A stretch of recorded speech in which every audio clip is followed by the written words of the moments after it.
resplandeça a vossa luz diante dos homens, para que vejam as vossas boas obras e glorifiquem a vosso Pai que está nos céus.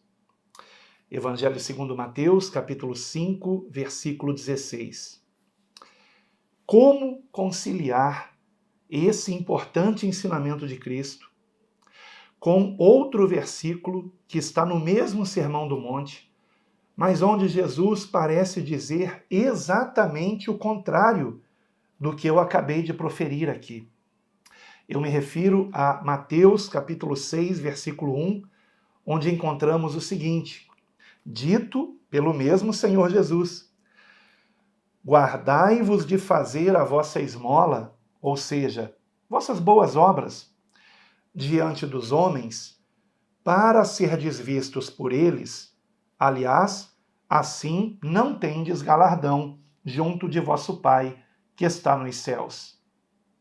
Então, é para os homens verem as boas obras que praticamos ou não? Eis a questão. Como conciliar Mateus capítulo 5, versículo 16, com Mateus capítulo 6, versículo 1? Haveria aqui uma contradição? A resposta é claro que não. É porque isto dependerá da nossa motivação. E daí a importância do discipulado de hoje, que nos ensinará o princípio da motivação correta. Em Mateus 5,16, eu gostaria aqui de pedir que você conferisse comigo na sua Bíblia. Quero também deixar uma saudação para todos que estão acompanhando aqui os vídeos de discipulado e especialmente para aqueles que estão acompanhando na estreia no canal A Deus Toda Glória. Temos publicado aqui toda terça-feira às 20 horas e na próxima semana teremos uma surpresa, mas eu vou falar sobre isso no final desse vídeo. Então, um grande abraço para todos vocês. Glorifico a Deus pela sua participação, pelo seu interesse. E eu quero, inclusive, conversar com você a respeito disto muito em breve. Em Mateus capítulo 5,16, então eu peço que, por favor, você confira, porque o discipulado, como eu já disse anteriormente, ele se torna mais interessante se nós estamos acompanhando o vídeo com a nossa Bíblia e examinando na nossa própria Bíblia o que está sendo ensinado aqui. Então veja comigo, por favor, mais uma vez, o versículo que eu proferi no início aqui do nosso discipulado. Mateus capítulo 5, versículo 16. Resplandeça a vossa luz diante dos homens, para que vejam as vossas boas obras e glorifiquem a vosso Pai que está nos céus. Qual a motivação aqui para as boas obras? A motivação é a glória de Deus. E glorifiquem a vosso Pai que está nos céus. Mas em Mateus capítulo 6, versículo 1, preste bastante atenção no que o Senhor está nos dizendo. Guardai-vos de fazer a vossa esmola, ou seja, qualquer boa obra que façamos, diante dos homens. Então ele está dizendo, olha, não faça diante dos homens. Aparentemente parece uma contradição do que está em Mateus 5,16, onde o Senhor diz, resplandeça a vossa luz diante dos homens, para que vejam as vossas boas obras. E aqui ele está dizendo que temos que nos guardar de fazer as boas obras diante dos homens para serdes vistos por eles. E aí ele completa, aliás, assim não tendes galardão junto de vosso Pai que está nos céus. Mas agora preste atenção na continuação, versículo 2. Quando, pois, deres esmola, não faças tocar trombeta diante de ti, como fazem os hipócritas nas sinagogas e nas ruas, para serem glorificados pelos homens. Em verdade vos digo que eles já têm o seu galardão. Qual galardão? O que eles estavam procurando: serem vistos pelos homens, serem elogiados por eles. Então perceba como esse princípio que nós estamos examinando hoje é da máxima importância. É claro que nós não temos que deixar de ajudar as pessoas sempre que nós estejamos diante de uma situação em que tenhamos que ajudá-las. Porém, que a nossa motivação seja a glória de Deus e não sermos elogiados pelos homens. Então, daí, nós precisamos fazer uma reflexão muito séria, muito necessária e sempre urgente, que é a seguinte: o que me motiva a fazer alguma coisa? O que motiva você a fazer o bem que você faz? Seja esse bem em relação ao próximo ou que você considere em relação a Deus, como, por exemplo, orar, jejuar, ler a Bíblia. Qual a sua motivação para ler a Bíblia? Qual a sua motivação para orar? Qual a sua motivação ao jejuar? Eis a questão. Então, hoje, nós estamos tratando do princípio da motivação correta. Primeiramente, em relação ao próximo. Eu quero aqui usar de uma ilustração que eu considero drástica, que Jesus nos deixou no Evangelho segundo Lucas. Veja comigo, por favor, Lucas, capítulo 14, e fica muito mais interessante o discipulado quando você também confere na sua Bíblia. Então, veja aí, por favor, Lucas, capítulo 14, a partir do versículo 12, onde o Senhor nos ensina o seguinte: quando deres um jantar ou uma ceia, não chames os teus amigos, nem os teus irmãos, nem os teus parentes, nem vizinhos ricos, para que não suceda que também eles te tornem a convidar e te seja isso recompensado.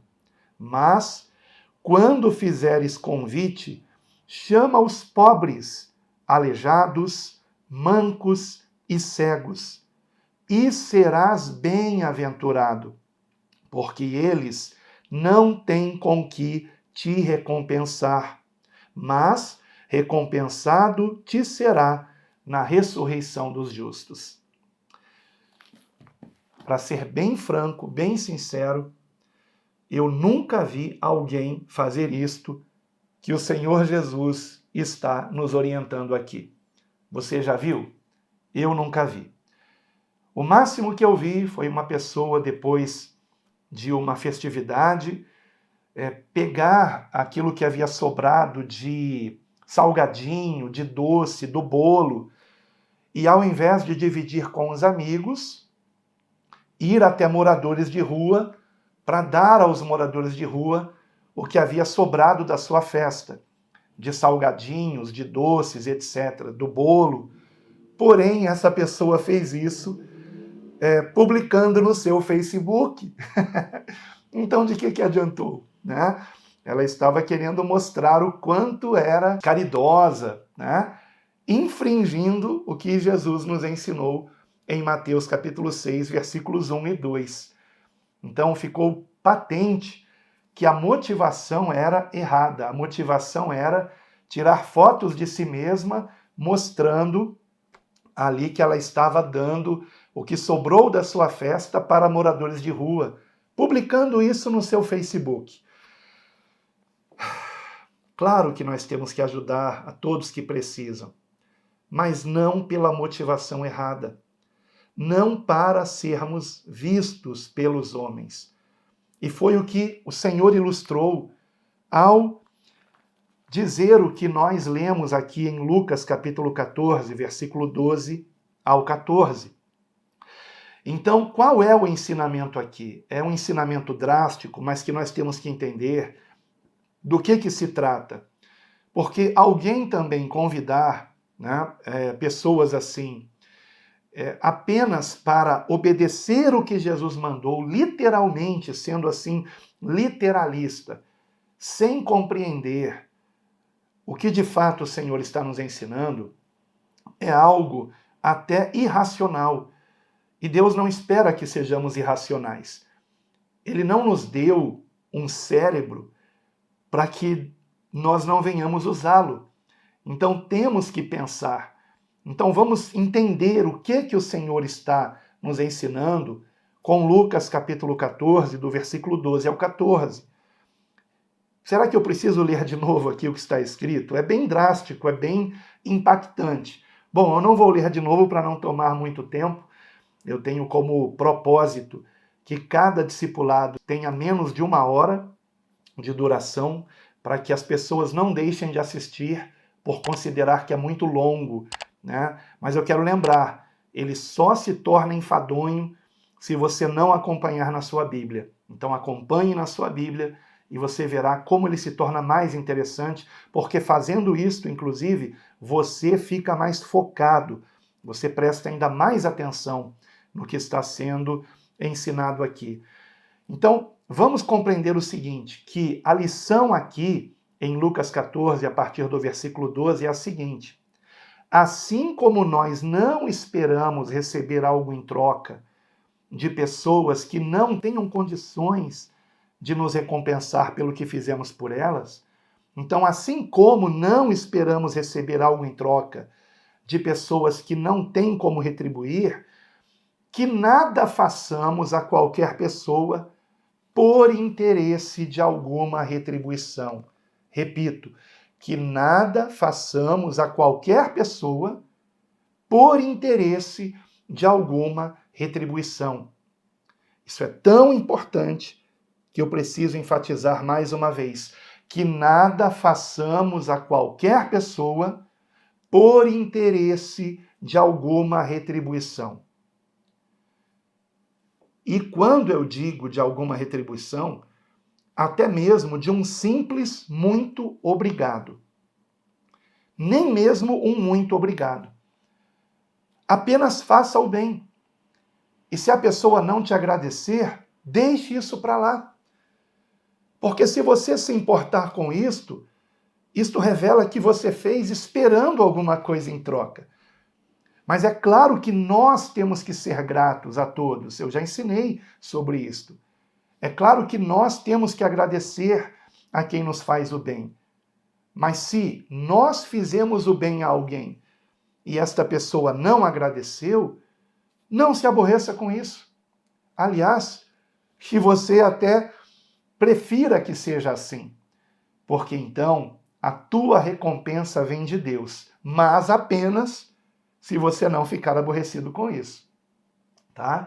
Então, dito isto em relação ao próximo e em relação a Deus e em relação ao Senhor, eu quero ilustrar o que eu vou dizer a respeito do princípio da motivação correta em relação a Deus com uma passagem da vida de Jesus que se encontra em João capítulo 6, versículo 24 em diante. Bom seria ler todo o capítulo 6, mas ficaria muito longo, então vamos ver apenas a partir do versículo 24 em diante. João 6, 24, que diz assim: vendo, pois, a multidão, que Jesus não estava ali, nem os seus discípulos, e qual é o detalhe aqui? Vou colocá-los no contexto, tá? O contexto aqui é o seguinte: Jesus havia acabado de multiplicar os pães e os peixes. Foi a primeira multiplicação de pães e peixes. É o que nós encontramos em João desde o início do capítulo 6.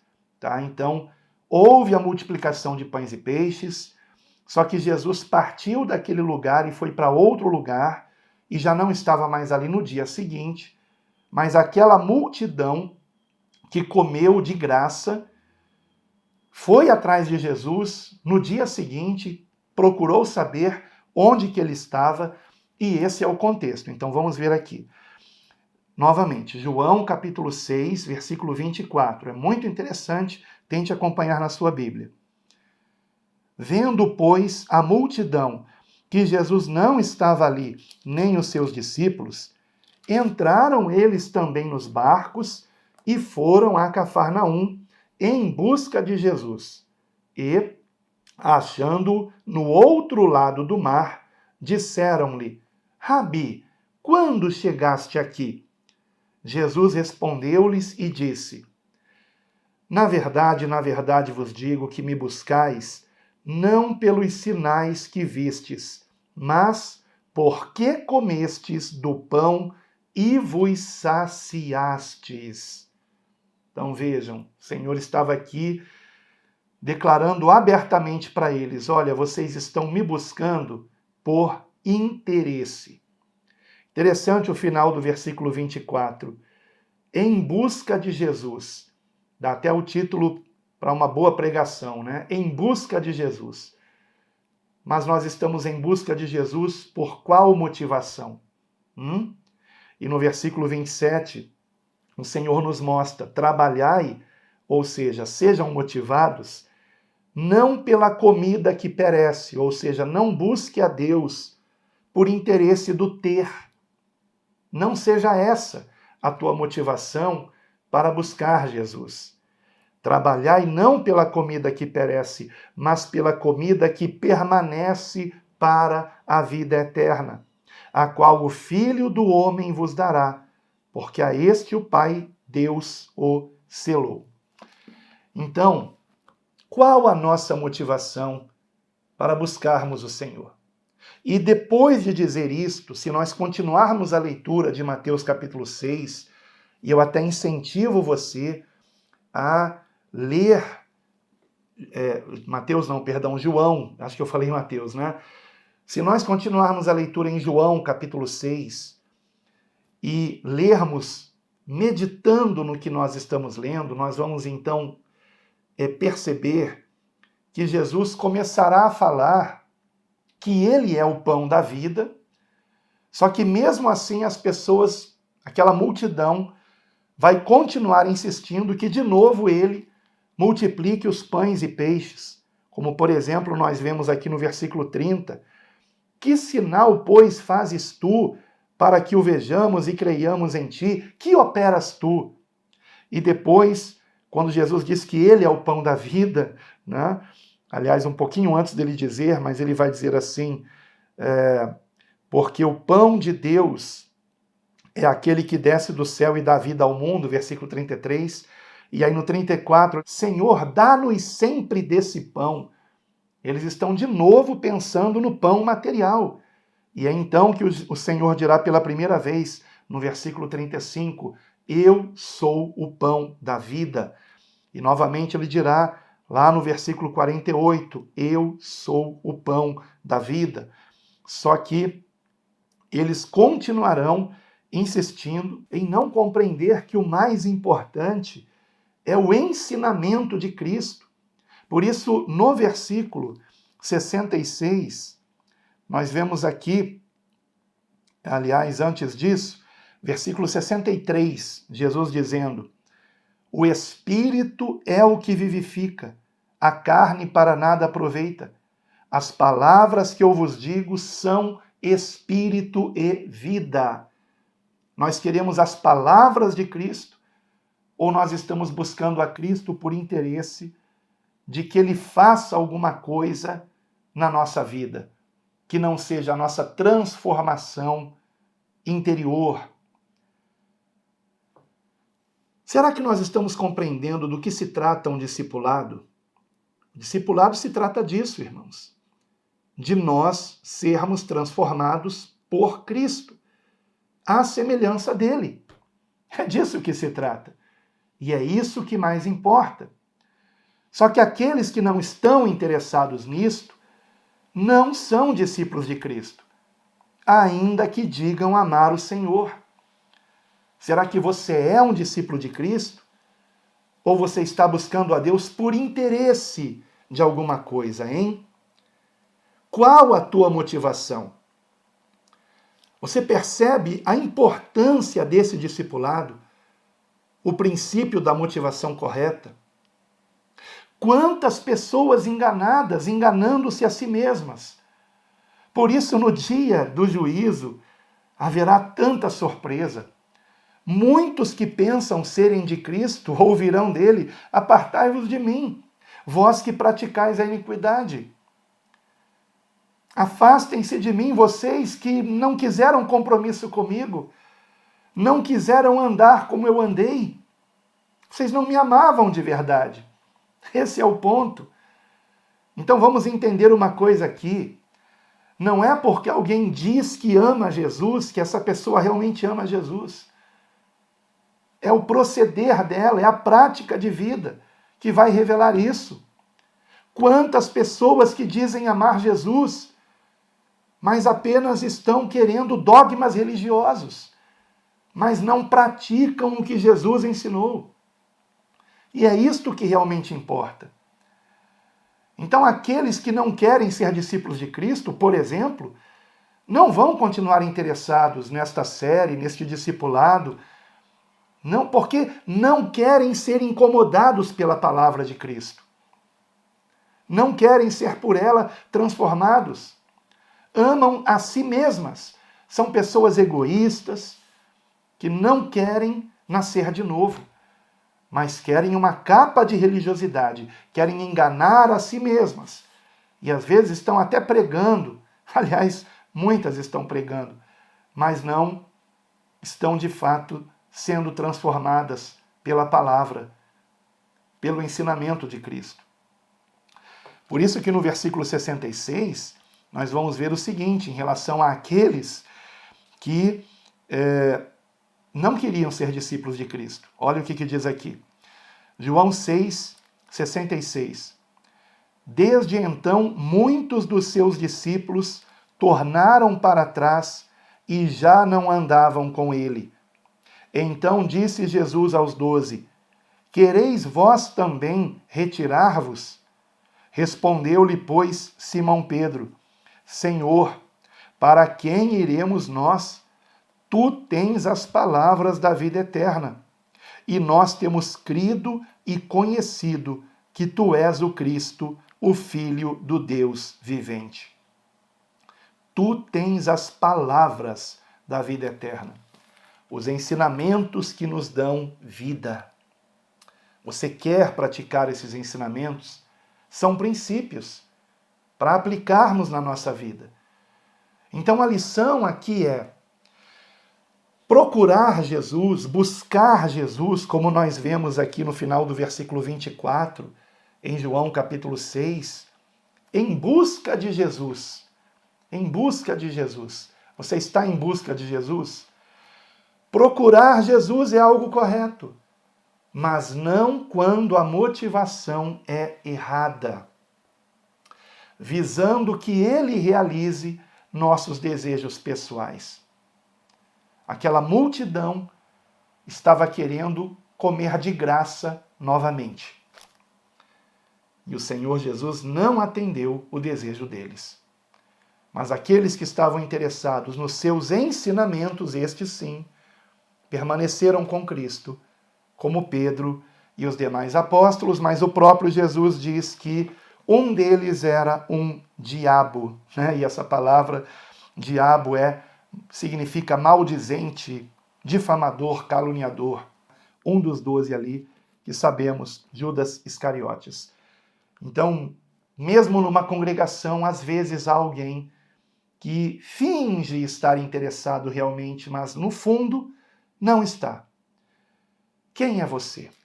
Que você não seja um diabo, que você não seja falso, que você não seja hipócrita, que você realmente queira ser transformado por Cristo. Agora, são poucos. Você sabia que toda semana, quando eu vejo o número de inscritos aqui no canal, aparece para mim menos 5 inscritos, menos 10 inscritos.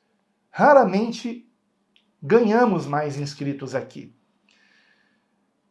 Daí eu não sei se é a própria plataforma que está tirando inscritos que não estão mais acompanhando os vídeos, ou se realmente há pessoas que estão se desinscrevendo. E eu só posso concluir o seguinte: quem está se desinscrevendo não está interessado em, de fato, ser transformado por Cristo. Então, considera que os vídeos ficaram chatos. Ah, os vídeos estão chatos, né?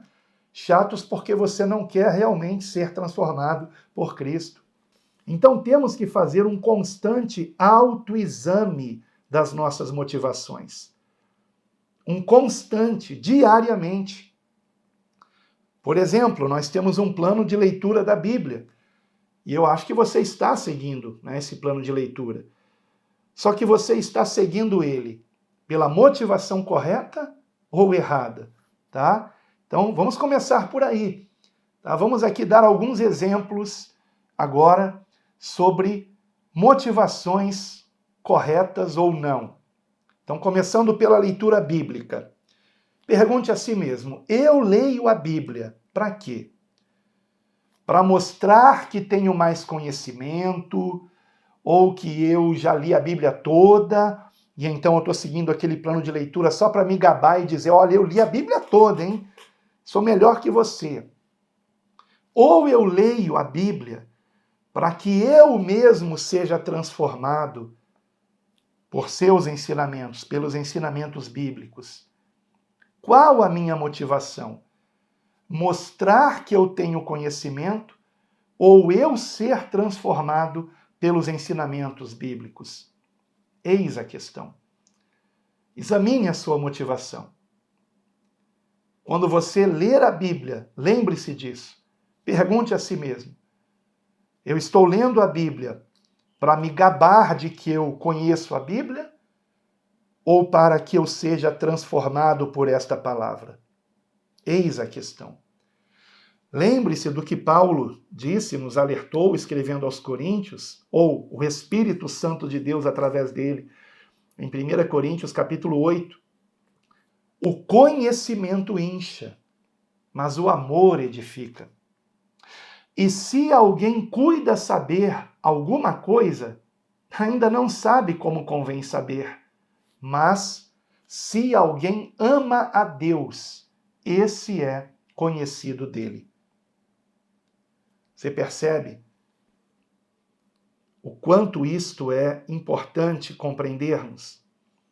Estamos lendo a Bíblia para adquirir conhecimento e nos gabarmos dele, ou estamos lendo a Bíblia porque amamos a Deus e queremos dele sermos conhecidos, ou seja, e queremos que o seu Santo Espírito sonde o nosso coração, todas as áreas da nossa vida e nos transforme? Qual é a nossa motivação? Então, cuidado. Não é que não tenhamos que ter conhecimento, mas conhecimento sem amor, como somos alertados em 1 Coríntios 8, o conhecimento sem amor incha. A pessoa fica inflada, se achando melhor que os outros, se tornando cada vez mais orgulhosa de si mesma e querendo competir com os outros e querendo, desculpe a expressão, mas é isso mesmo, arrotar conhecimento. Que coisa mal educada, né? E então vem o alerta, no versículo 3. Se alguém cuida saber alguma coisa, ainda não sabe como convém saber. Mas se alguém ama a Deus, esse é conhecido dele. Então veja, quanto mais eu sei, mais eu tenho que ser humilde. Por quê? Porque eu percebo que ainda há muito a se aprender. Então é como diz aquele ditado de um antigo filósofo: quanto mais eu sei, mais vejo que nada sei. Né? E é isso mesmo, sabe? Há todo um oceano, há todo um universo em relação a Deus para nós crescermos ainda. Só que quanto mais crescemos, mais nós temos que diminuir, mais nós temos que reconhecer o quanto nós ainda temos que aprender, compreende? Então não leia a Bíblia pela motivação errada, querendo mostrar o seu conhecimento vasto e grandioso, querendo dizer: eu sou um teólogo, eu sou um estudioso da Escritura, conheço tudo do hebraico, do grego. Não é errado você estudar hebraico e grego. Eu, inclusive, estou retomando os meus estudos do grego. Mas fazer isso pela motivação errada é, eu diria, matar a si mesmo. Tá? Eu não posso falar essa palavra que começa com S, porque a plataforma aqui não gosta, né? Mas é um matar a si mesmo. Então, cuidado com isso. Lembre-se do que Jesus disse: se alguém me ama, guardará a minha palavra. Então, o importante é ler a Bíblia para praticar o que Jesus ensinou. Colocarmos em prática o que ele ensinou.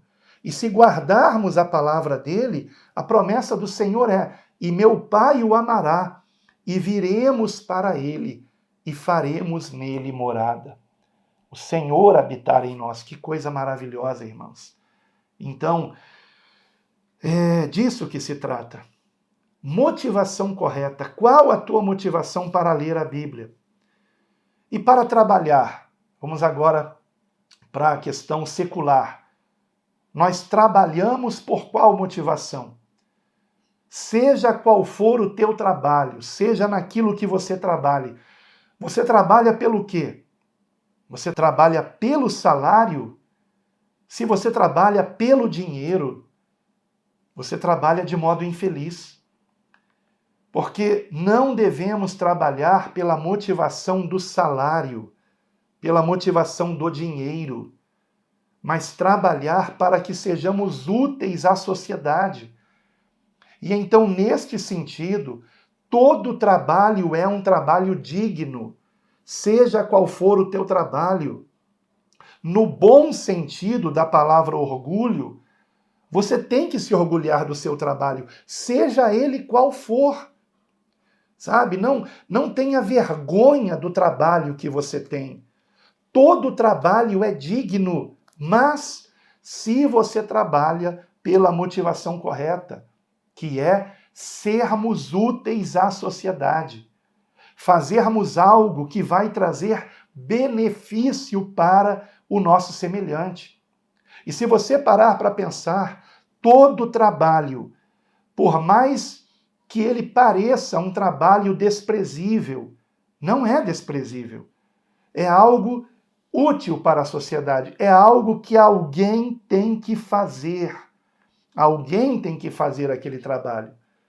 Não despreze o trabalho dos outros e não tenha vergonha do seu trabalho. Se aos olhos da maioria é um trabalho insignificante, não é. O seu trabalho é útil à sociedade. Alguém tem que fazer o que você está fazendo. Mas não trabalhe pelo dinheiro. Trabalhe pelo prazer de ser útil a alguém. Inclusive, nós temos um ensinamento na Epístola aos Efésios, capítulo 4, versículo 28, que eu considero importante você ter, inclusive, marcado na sua Bíblia. Efésios 4, 28, que nos ensina o seguinte: aquele que furtava, ou seja, que roubava, não furte mais, antes trabalhe, fazendo com as mãos o que é bom. Agora o importante é o finalzinho do versículo: para que tenha o que repartir com o que tiver necessidade. Então veja, qual é a motivação para que eu trabalhe? A minha motivação tem que ser eu ajudar o meu semelhante. Seja com o próprio dinheiro, se eu tiver condições de dele usar para repartir com o meu semelhante, e eu sei que isso parece loucura, por isso que eu digo, não adianta nós tentarmos aplicar os princípios que Cristo nos ensinou sem nascermos de novo, sem que tenhamos o Espírito Santo habitando em nós. Por quê? Se nós quisermos seguir os princípios de Cristo pela carne, olha, em primeiro lugar, nós vamos achar isso loucura. O quê? Trabalhar apenas para fazer o bem à sociedade? Que idiotice! Eu quero trabalhar pelo dinheiro. Tá, se você trabalhar pelo dinheiro, por mais que você ganhe, por maior que seja o seu salário, você continuará sendo vazio e infeliz. Não trabalhe pelo dinheiro. Trabalhe pelo prazer, pela alegria de ser útil, de fazer algo que tem que ser feito, que trará um benefício à sociedade, a alguém.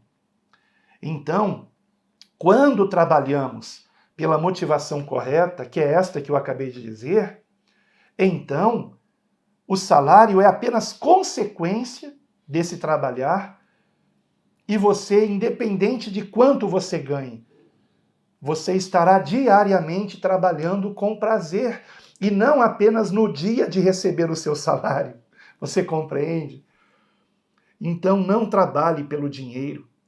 Trabalhe para ser útil, para fazer algo que alguém tem que fazer. E faça o melhor que puder.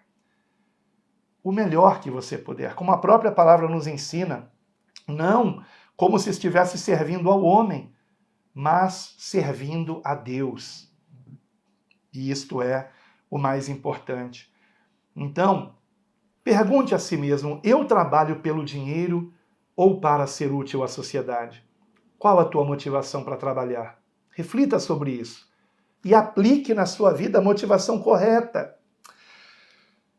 Sobre casamento também, vamos falar um pouquinho sobre isso?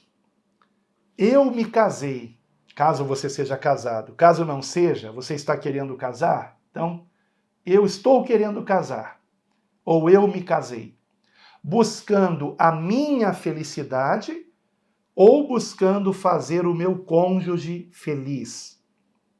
Então, se você é homem, você se casou ou quer se casar para ser feliz com a sua esposa ou para fazê-la feliz.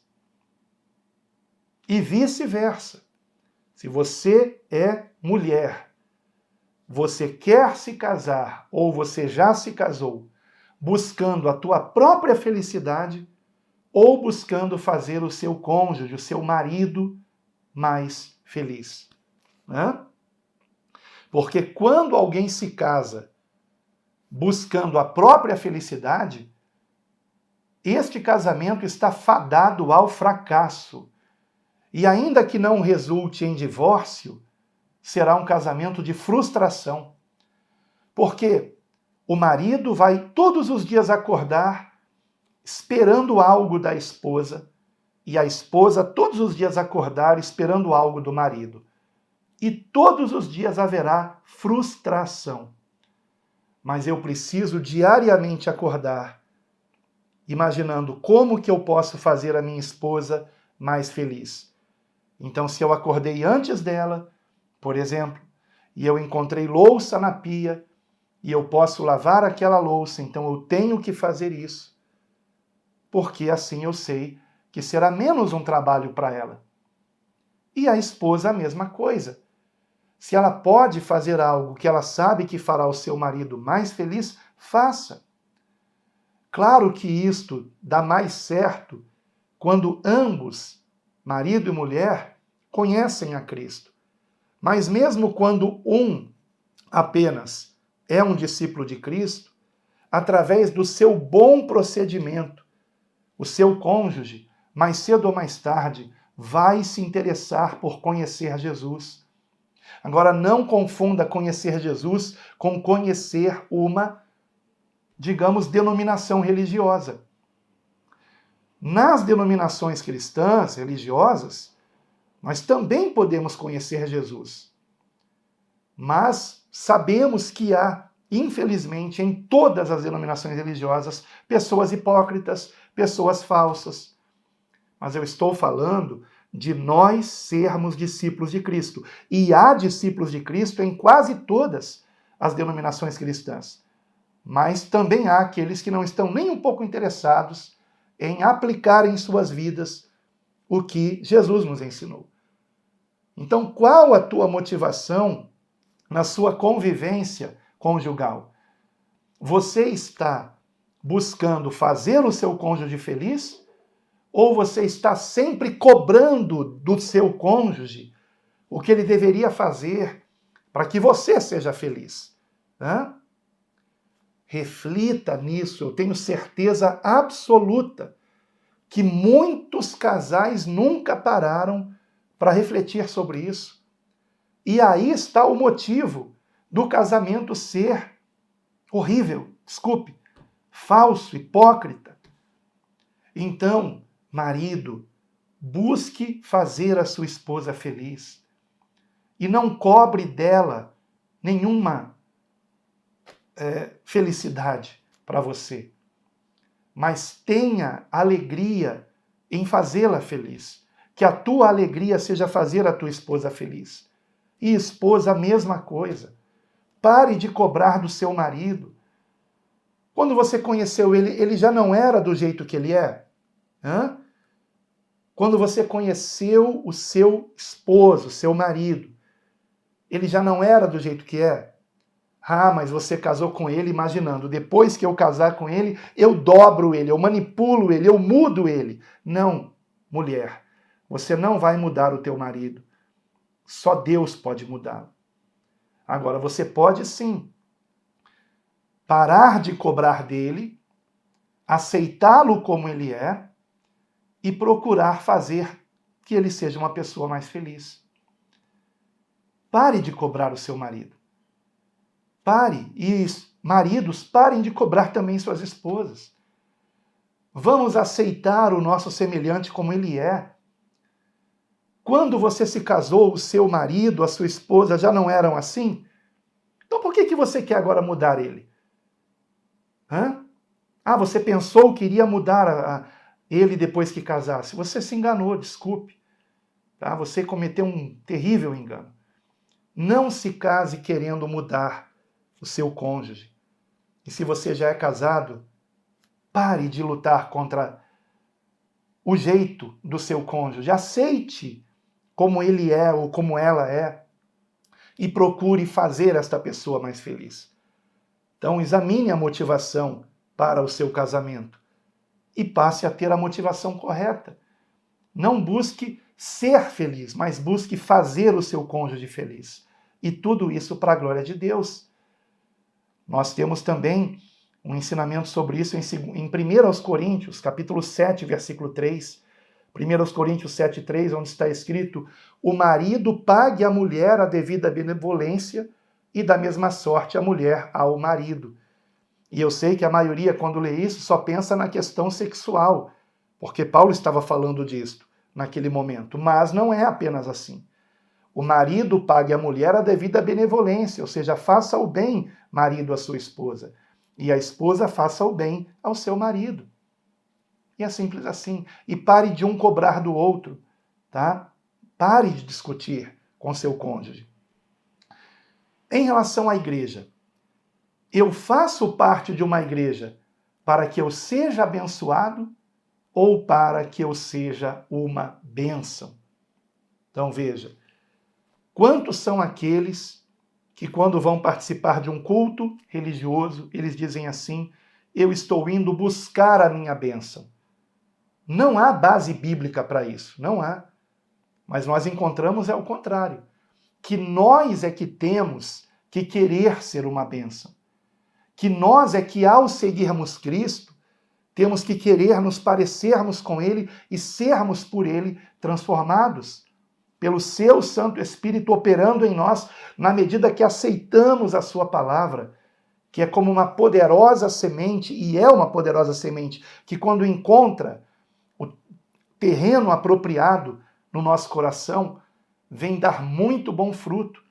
Então peça a Deus que a tua palavra me transforme, para que eu seja segundo a tua vontade, e pare de participar de cultos religiosos com a motivação errada, querendo convencer Deus a fazer o que você quer que Ele faça. Por exemplo, Senhor Jesus, em Mateus capítulo 20, versículo 26 em diante, Mateus 20, 26 ao 28, nos ensinou o seguinte: todo aquele que quiser entre vós fazer-se grande, e quantos que estão indo para a igreja querendo ter o melhor emprego, a melhor casa, o melhor carro e assim por diante? Escutem o que Jesus ensinou. Todo aquele que quiser entre vós fazer-se grande, seja vosso serviçal. Você quer servir o seu próximo? E qualquer que entre vós quiser ser o primeiro, seja vosso servo. Você quer isso? Você quer servir o seu semelhante? Bem como o Filho do Homem, ou seja, o próprio Senhor Jesus, não veio para ser servido, mas para servir e dar a sua vida em resgate de muitos. No próprio Senhor Jesus temos o maior exemplo. E nós temos isso também ilustrado em 1 João, capítulo 3, versículo 16. Primeira epístola de João, capítulo 3, versículo 16. Conhecemos o amor nisto, que ele deu a sua vida por nós, e nós devemos dar a vida pelos irmãos. Quem, pois, tiver bens do mundo, e vendo seu irmão necessitado, lhe cerrar as suas entranhas, como estará nele o amor de Deus? Filhinhos, não amemos de palavra nem de língua, mas por obras e em verdade. Você percebe? Ações, não apenas palavras.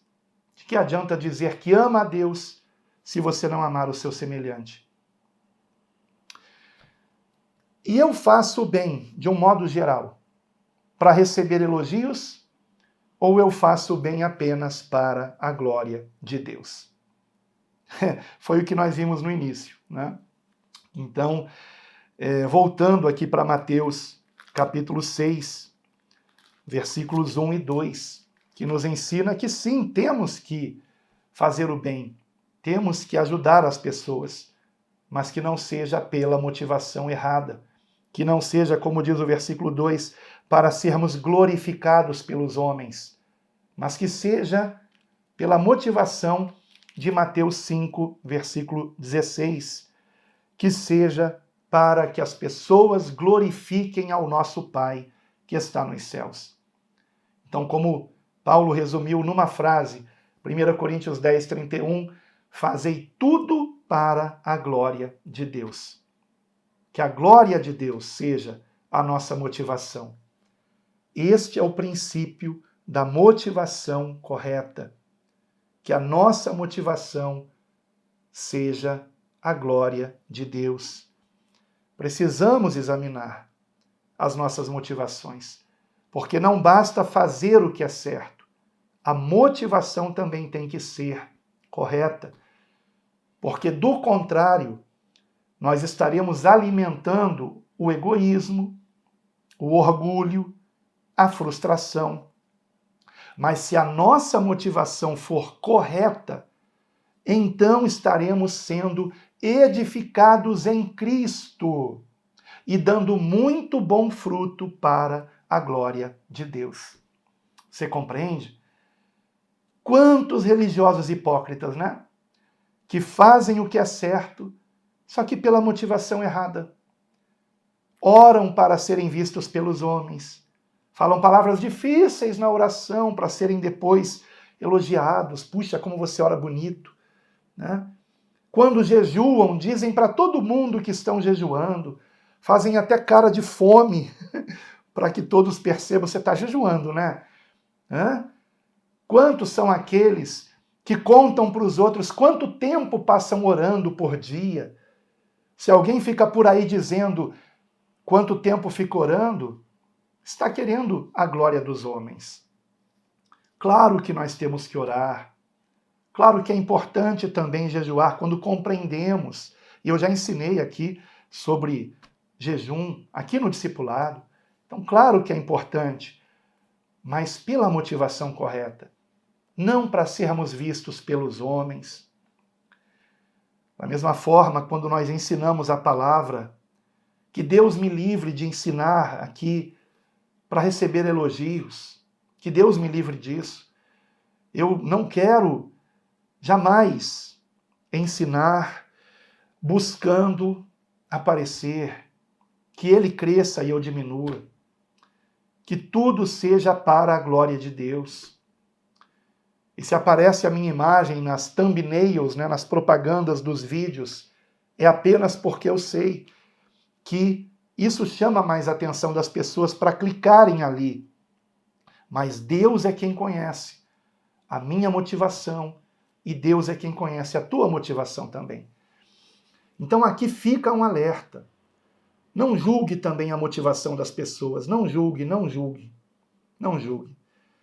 Sabe, até eu mesmo, talvez eu esteja errado em relação àquela pessoa que eu disse que publicou fotos no Facebook.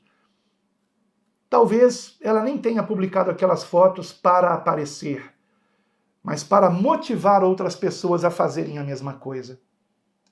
Então, como é perigoso, né? A gente julgar as pessoas. Eu ainda pretendo trazer um ensinamento sobre isto. Nós temos que julgar doutrinas, ensinamentos, mas não as motivações do coração.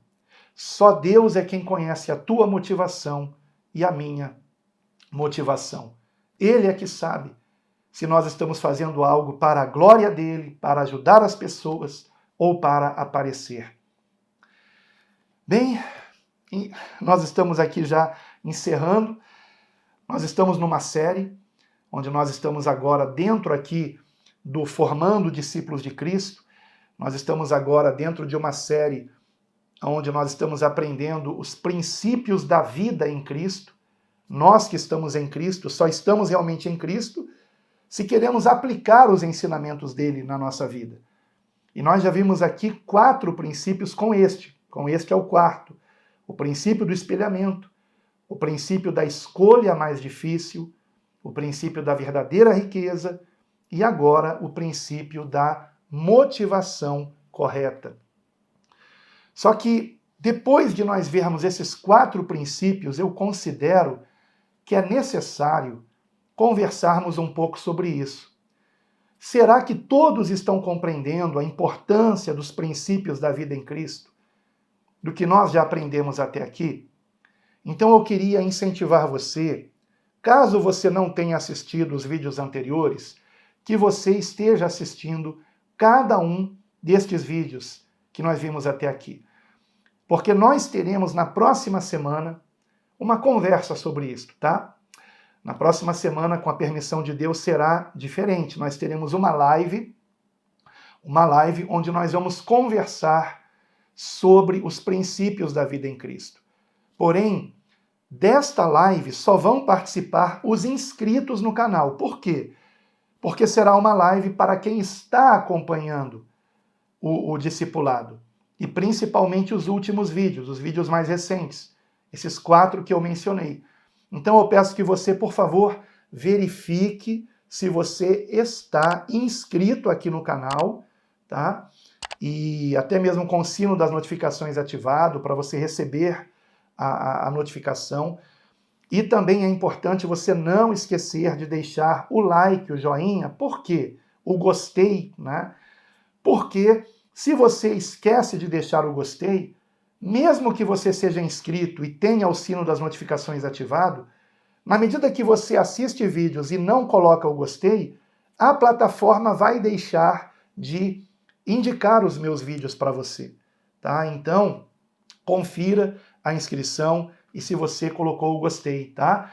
E você então será notificado da live na próxima semana e eu quero conversar com você, tá? Eu vou inclusive chamar a minha esposa, sei que muitos estão com saudade de ver a Rosa aqui, né? E vocês vão vê-la aqui comigo, com a permissão de Deus, e ela vai me ajudar aqui, assessorando aqui em responder perguntas, em ler o que vocês estão comentando no chat, tá bom?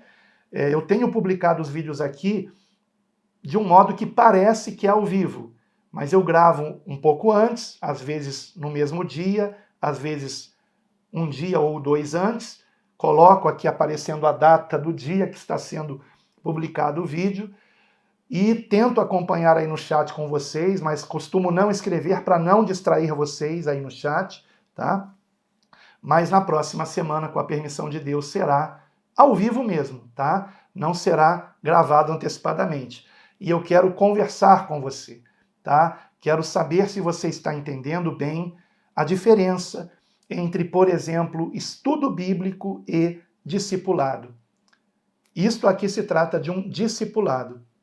Todo discipulado é um estudo bíblico, mas nem todo estudo bíblico é um discipulado, tá? Então nós vamos ver isso na próxima semana. E se você não assistiu os vídeos que foram gravados até agora, então vai começar a aparecer aqui ao meu redor o princípio do espelhamento, depois o princípio da escolha mais difícil, o princípio da verdadeira riqueza e o princípio da motivação correta. Qual desses 4 você não assistiu? Então, conto com a sua participação na próxima semana e sempre a Deus toda glória.